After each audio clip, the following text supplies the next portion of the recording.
Hi. A lot of the cars that I drove this year needed a little bit of an introduction. That is not the case with today's car. Even for my foreign viewers, but especially for my European viewers, it's a car that needs basically no introduction. Ladies and gentlemen, welcome to Core Motive. This is the newly refreshed Skoda Octavia. So I know I said at the beginning of the video that it's a car that doesn't really need an introduction. I apologize for all the wind noise, by the way. It's a car that doesn't really need an introduction, but I'm going to give a quick one regardless, just a little recap.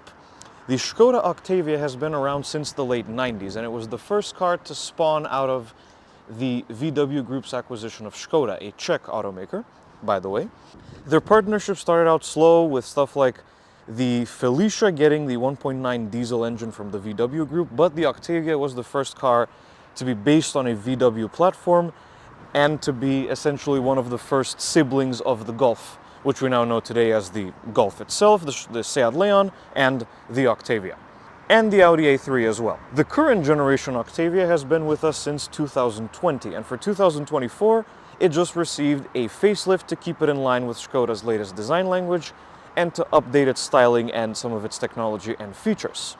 So let's go ahead and start with the design. The Octavia's main distinction from its siblings is the fact that it's by default a liftback sedan.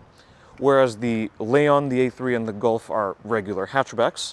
This is also a hatchback with a fifth door, but it's designed like a liftback sedan, which makes it more practical and more spacious. Let's have a look at the changes starting at the front, where we have a brand new front bumper with an all-new grille opening and a nice little piece of chrome detail. This wind is gonna blow me away, literally.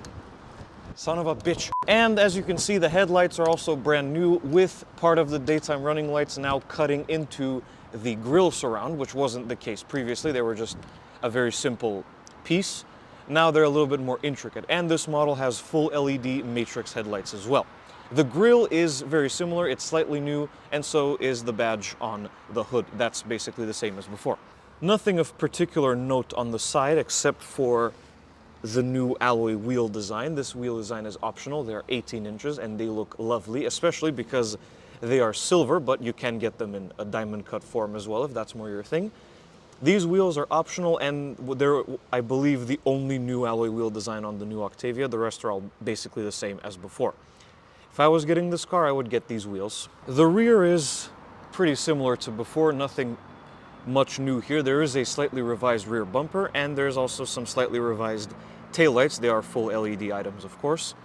Part of the taillight, as you can see in the corner over there, cuts into the bumper area, so very similar to the front end. And I believe the Octavia was one of the first, if not the first, Skoda model to have the brand name Skoda spelled out on the tailgate, and that's still very much here, but it's now in a different font. What do I think of the look?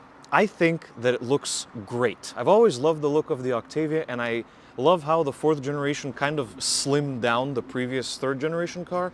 That one always seemed a bit bulky to me, but this one is slim and it's very attractive. It looks great, especially in the black color, but I don't know if I would opt for the black color because as you might be able to see, it's rather dirty because it was just raining. Overall, the Octavia is a very attractive compact car. Now that we're done talking about the styling, let's carry on as we usually do, and begin with the cargo area. First things first, the key.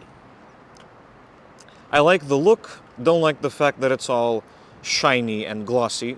It gets really dirty and it's impossible to keep clean, but anyway, just 3 buttons: unlock, trunk release, and lock. This key fob is basically the same as before. It is also the same key fob as, I think, every other Skoda vehicle and every MEB platform electric car as well. Most of the VW Group now uses this key. So let's unlock it. It's already unlocked. As you might have seen, the turn signals do a little dance. They don't actually look like that when you're using them while driving. I think that would be illegal, but a nice little piece of attention to detail. And now they work normally. I think they heard me. Anyway, press and hold the tailgate release button and it opens automatically. Once the tailgate opens up, you are greeted by a massive cargo area. Allow me to remove my phone from the tripod so I can show you better. I think those kids are laughing at me, but we'll ignore that. So the Octavia offers up 600 liters of cargo space, which is crazy because even though the Golf is basically the same car underneath, it shares a lot of the internal components, the Golf only has 381 liters of space. So the Octavia has almost double the cargo capacity, which is just crazy. And there's a bunch of interesting stuff in here, including this additional cargo cover. I'm not exactly sure what the intended use for this is. If you know, please let me know in the comments. Over here we have little dividers. That is incidentally all the car's accessories, including this fascinating little trash can with a plastic bag on the end of it. That's very nice. There's this brush. Hey, you don't need to see the accessories. You don't give a shit. You'll look at that when you buy the car yourself. Another cargo divider area and this little handy hook mechanism to hang shopping bags or whatever you might have. You also have another hook there. You have a 12-volt outlet over here. Helpful if you want to bring along a fridge or something like that. You have the actual parcel shelf here, which is held in by string, and you have releases for the rear seats to fold them down in case you, for some reason, somehow need more cargo room than this. With the rear seats folded down, the Octavia's total cargo capacity is 1,555 liters, which is also crazy. But if that's somehow still not enough, you can get the Octavia as a wagon as well, or combi, as Skoda prefers to call it. Obviously, you can close the cargo door through the release underneath. Hopefully my phone won't fall over, or you can just use the key fob and wait for it to close automatically, like so. What about rear seat room? Well, let's check it out. This is my hat that I brought with me that I didn't end up needing. First thing I want to show you is look at this. You get built-in rear sunshades, like a limo. Speaking of limo, actually, you can also see now the gorgeous cognac leather interior, or the cognac suite, as Skoda calls it. It's lovely. It looks great, and the seats are very nice and high quality and sumptuous. So let's go ahead and climb in here. So let's talk about space. I am 5'11.5" or 1.8 meters tall, and my width is Discord moderator, as you know. This seat is obviously in my driving position, and knee room is pretty good. There's no I'm gonna sit here because this seat has been reclined quite a ways, but rear seat knee room is pretty good here. So is headroom. I'll show you that in a moment. If the driver is shorter, you'll have no problem fitting back here, but even if they're taller, like me, it's still perfectly adequate, perfectly spacious.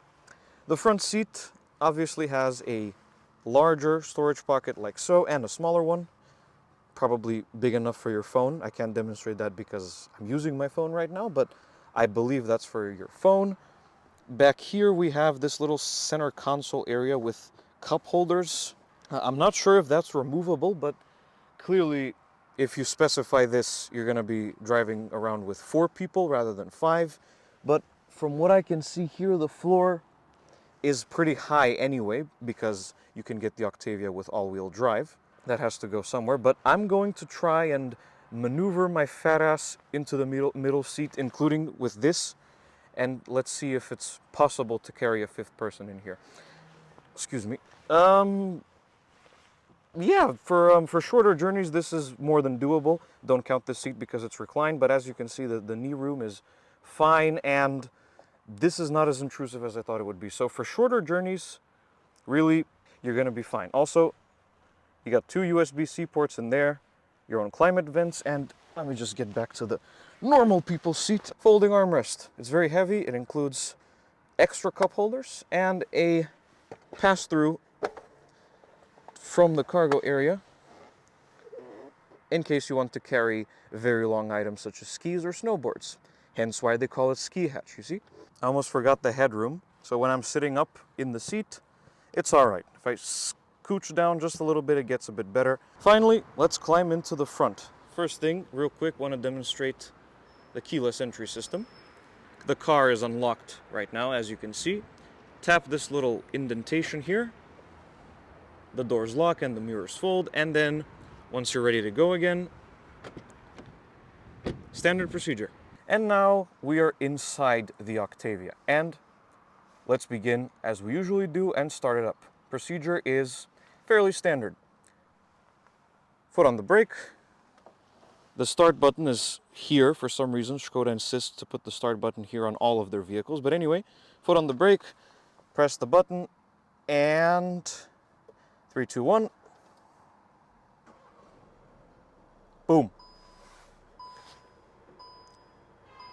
Also, despite the fact that this is a brand new car, there's no soft limiter when you're in park, so you can just kind of... Time to talk about the steering wheel. Stop beeping, thank you. The steering wheel. This car has the optional 3-spoke steering wheel, which as you can see is perforated most of the way except for the top section. It's a very nice looking steering wheel, but it's really hard and not the nicest to hold, if I'm honest with you, but it looks nice. There's a bunch of bright work here, a little bit of piano black here inside and over here, and some silver work there. You have your media controls on this side and a button to activate the heating for the steering wheel, which is always nice. Your volume wheel there, and on this side you can control the views on the gauge cluster screen. We'll come back to that in a moment, and this button is also used for that, and shortcuts for some of the safety systems. Also, behind the steering wheel, paddle shifters.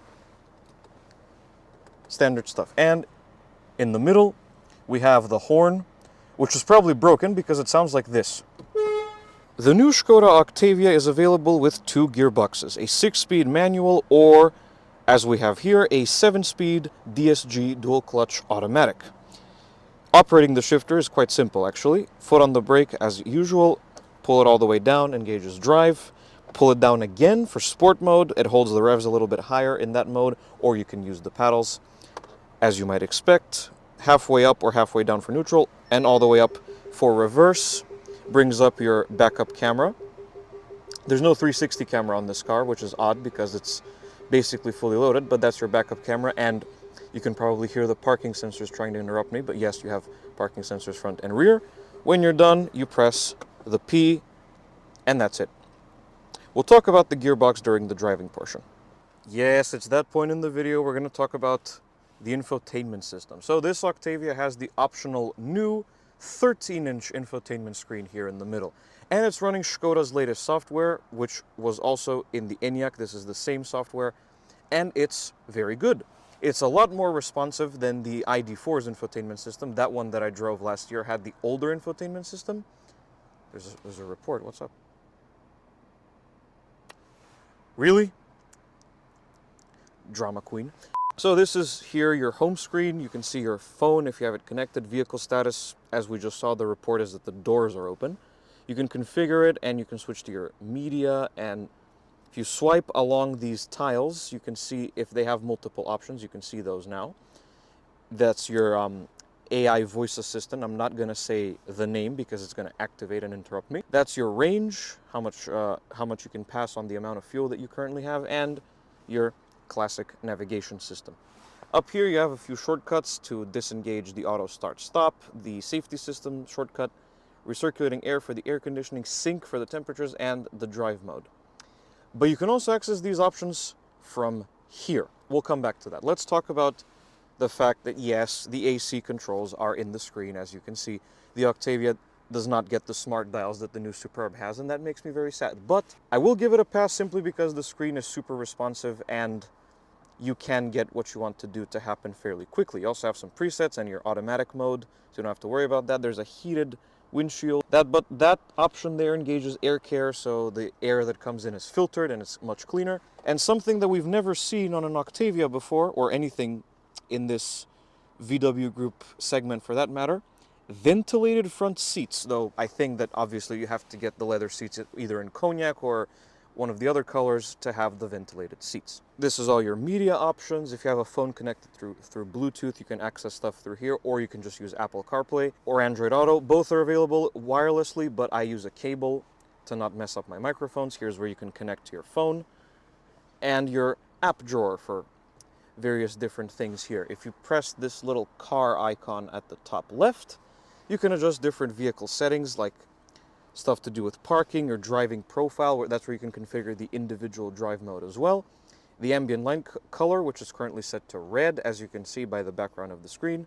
Sound settings and various other not particularly interesting things. If there's one complaint that I have, it's that the assist systems, by default, you have to disengage them using this ridiculous diagram.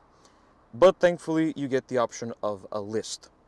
And along the bottom, you have a slider to adjust the volume, which we can't do right now because the media is turned off, and a button to power on or off the system. Here, below the screen, we have a bunch of little shortcut buttons. I need to stop caressing them.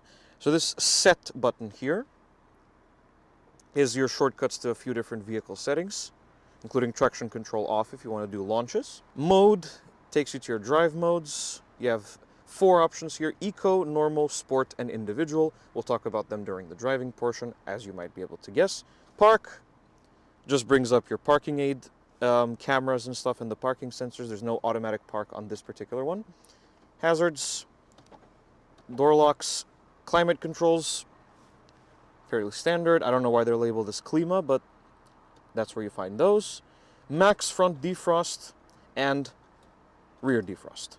Moving further down, here's your wireless charging spot for your phone, which you cannot disengage, so your phone will charge both through the cable and wirelessly at the same time. I'm not sure how good that is for battery health, but I digress. We'll come back to that. Here's your shifter that you saw previously, your parking brake auto hold. This is a little bit of money storage. You have a coin slot here and on the other side and something for some cash. And you have the little cup holder with the bumps at the bottom to stop your drink from twirling if you try to open it while it's inside. You can open and close it through that bit. And your lovely padded central armrest, which is adjustable. Very considerate of Skoda. Let's move on to the gauge cluster screen, which, as you can see, has 2 separate fuel gauges. This one here just shows you how much you have. That one shows you also how much you can travel with the amount of fuel that you have currently. To change the display on the gauge cluster screen, you use these controls here. So pressing the left arrow gets rid of the dials if you just want a calm screen like this. But I like the dials, so I keep them on. Whereas the right arrow changes between this fuel consumption display, your map, the advanced driver assistance display, as I like to call it, and your fuel consumption again. With this wheel, you can adjust what each of the dials or the left and right hand side of the display are currently showing. And with this button, as I said previously, you get access to some miscellaneous assistance systems, including the option to disable this excessive speed warning just like that, which is always useful because it can get a bit annoying sometimes. Over on this side, you have your light controls. They're just buttons instead of that dial that we're all familiar with. Front fog lights and rear fog lights. Turn signal stalks are super standard, so are the wiper stalks. They're just like any other VW, really. This is how you also activate your automatic high beams and matrix LED headlights with their functionalities. Window switches and your mirror controls, again, standard VW stuff, rear child locks, and your overhead lighting controls. This button turns them off completely and they don't come on when the doors are open. This one turns both of them on. This one, tapping on them individually, turns them on individually.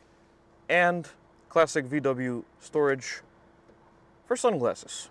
Both the front seats are power adjustable. The driver is fully power adjustable. As you can see here, this is where you adjust your presets. You have recline and thigh support, lumbar. You can also extend the thigh support or put it back manually. The seats are fairly comfy. In my opinion, they're perfectly fine, and they have heating and ventilation, which is always a good thing. Finally, let's touch on interior quality and storage. As for quality, it's very good. There are soft touch materials basically everywhere. Most of the dashboard, as you can see, is covered in the same cognac leather. The top part of the door panel here is soft touch. This is padded. This is also padded. The bottom half is a little bit more scratchy, but that's what you'd expect. What you might not expect is for this part of the center console to be hard plastic as well. And if you, like me, you rest your knee here while you're driving, it's a little bit uncomfy after a while. I find myself doing this, like straightening out my leg so I don't have to lean against this because it's a bit painful. Skoda, please put something padded here or add soft touch plastics because this is no bueno. But everything else is very nice, solidly put together. The screen is very solidly in place and it doesn't creak, which is great. Top part of the dash, as I said, very soft. The only thing is, again, the center console and the steering wheel is really hard for no reason. So maybe on the next model year, a little bit softer leather on the steering wheel as well. But quality is great, and it should last you a very long time as well. As for storage, well, pretty sizable door pockets. They can easily fit a larger bottle, and they're lined in carpeting, so your stuff doesn't fall or doesn't slide around or damage the trim.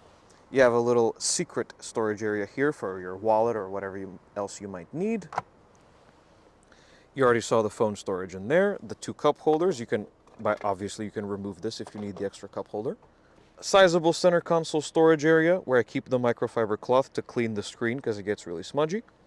And as you saw, adjustable armrest as well. And finally, sizable glove box. So overall, this interior is an excellent place to spend time. Well done, guys. Last but not least, the engine. The Octavia, if you're not counting the RS, is available with a couple of different powertrains. This one is most familiar to us Eastern Europeans and Balkan people. It's a 2-liter turbo diesel 4-cylinder making 150 horsepower and 360 newton meters of torque. And all of that goes to the front wheels. The Octavia is obviously front-wheel drive. The previous Octavia offered all-wheel drive. I'm not sure that this one does, at least not in Macedonia, but anyway. Goes to the front wheels through either a 6-speed manual transmission on some models or the 7-speed DSG in this case. 0 to 100 kph, according to Skoda, takes 8.5 seconds, and the top speed is 228 kilometers an hour, while also being able to, according to the WLTP cycle, use only 4.5 liters of diesel per 100 kilometers of driving, which translates to this many mpgs. So, what's it actually like? Let's take the Octavia on a drive and find out. So let's get behind the wheel of the Octavia. And I'm not going to beat around the bush too much here.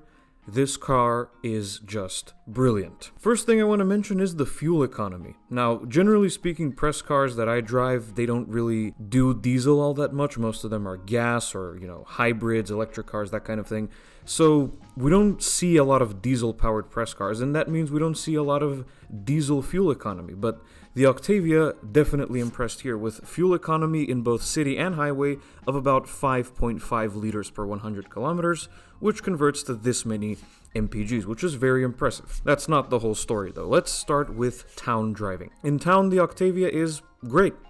It's very quiet, extremely refined for a diesel engine. It's kind of difficult to tell on the inside. I mean, you do have the low-end torque, of course, but it doesn't really sound all that much like a diesel. You do have the little vibration and the rattle, but it's not like a Mark IV Golf or indeed a first-generation Octavia with a 1.9 TDI. It is very quiet, very relaxed. The automatic transmission, of course, makes things much easier when you're driving in town, and it's all very nicely sorted and very easy to drive. The steering is very easy. In eco mode, it's very docile and relaxed. It's perfect for town driving when you set the car in eco mode. The only thing is, if I were doing most of my driving in town, I don't know that I would go with the 2-liter TDI because it's not good for the diesel particulate filter, which obviously this car has. So maybe try something like the 1.5 TSI if you're going to do most of your driving. If your commute to work, for example, takes place in the city, I'd say stick with the TSI engines, but if you do a lot of highway miles and kilometers,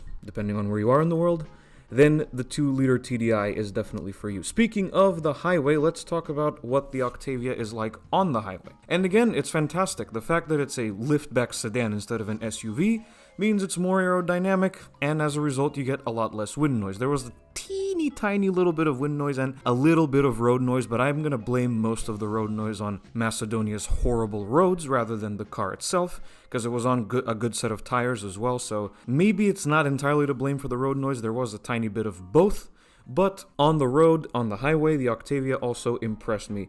It's very good to drive in, very relaxing. I also had the opportunity to try out properly the adaptive cruise control, and it works a treat. And as for dynamic driving, so corners and B roads and that kind of thing, again, only good things to say. Now, it is kind of fun to drive, but it's not like smiles per gallon, giggling, and all kinds of things like that. For that, you have the Octavia RS, or the VRS as it's known in the UK, but even the regular Octavia with the heavy diesel engine at the front, the steering is perfectly direct, there's a good amount of feedback, and it's pretty fun to drive considering it's just a normal small family car. So nothing bad to say there. The only slight downside with the driving experience, aside from the auto hold system being a little bit annoying sometimes, was the hard plastic on the center console. It started to hurt my knee eventually, and that's not good. Maybe in the next model year, Skoda can replace that with something softer or rearrange the center console in some way if it's not too expensive to do such a thing. And the leather on the steering wheel, I said this before, is overly hard for no reason. But other than that, the Octavia impresses in every single driving environment you throw at it. And ladies and gentlemen, that concludes the review of the Skoda Octavia. I don't know what else to say really. The biggest problem with the Skoda Octavia for me was that I had to give it back. It is effortlessly and almost annoyingly brilliant at literally everything. And that's just why people are buying it so much and why it's so hugely popular in Europe. I really do mean hugely popular. And in Macedonia as well. It's perfectly justified, and I'm not being paid a dime to say any of this. The Skoda Octavia is almost annoyingly brilliant. So it stands to reason that it gets a score of 9.5 out of 10. And that's going to be about it for this video, everybody. This is going to be the last review of 2024. Thank you so much for watching. There will be an end of the year video coming soon after this one. I hope you enjoyed this video. Be sure to hit like and subscribe to the channel and follow me on Twitter. There will be a link in the description like always. And I will see you guys in the next video. Goodbye.